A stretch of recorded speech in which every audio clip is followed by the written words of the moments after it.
So I just got finished watching Aquaman and the Lost Kingdom, and here's my review. So I will say Patrick Wilson and Jason Momoa's chemistry as a brotherly bond really worked in this film.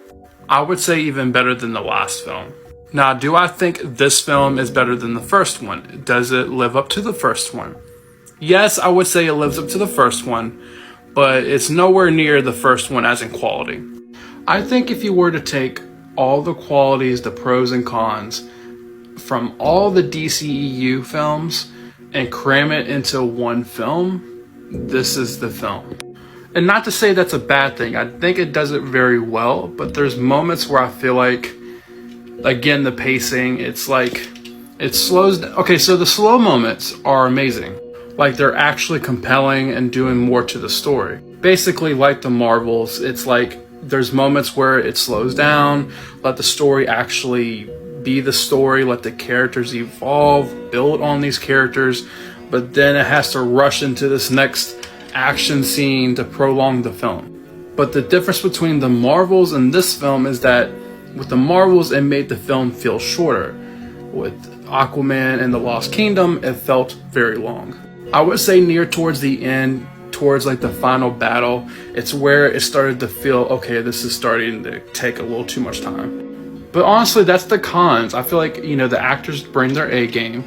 And I gotta say, the moments where the most crucial moments, where the moments are so deep and heavy, Jason Momoa does a great job displaying his emotions for his character through his face and through his action and through his acting.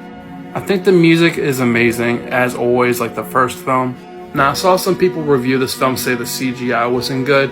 Look, there is moments where the CGI is kind of like, but it's nowhere near as bad as The Flash. Let's be real about that. Ultimately, I think this is a fun film.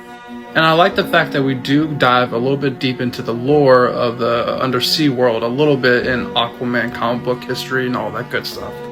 And yes, again, this film has tons of flaws, but I feel like the enjoyment and the funness of this film overshadows that, and I think you'll have a great time going to see this film. Now let's talk about the elephant in the room. I would say Amber Heard is in this. Not a lot. It's definitely, her moments are kind of like cut and spread out throughout the film. She's definitely in there heavy towards the end of the film, like the final battle. But it doesn't take anything away from the film. I mean, yes, there's moments, okay, here she is, but it doesn't really take away from the film. Let me put it this way. The first film, she was more of the co-star, one of the main characters of the film. Here, she's more of the really side character. She's there, but she's only there just to serve the plot for certain moments. But mostly it's just these two. And also Black Phantom. And Randall Park, man, he was a joy. He was just a treat for this film.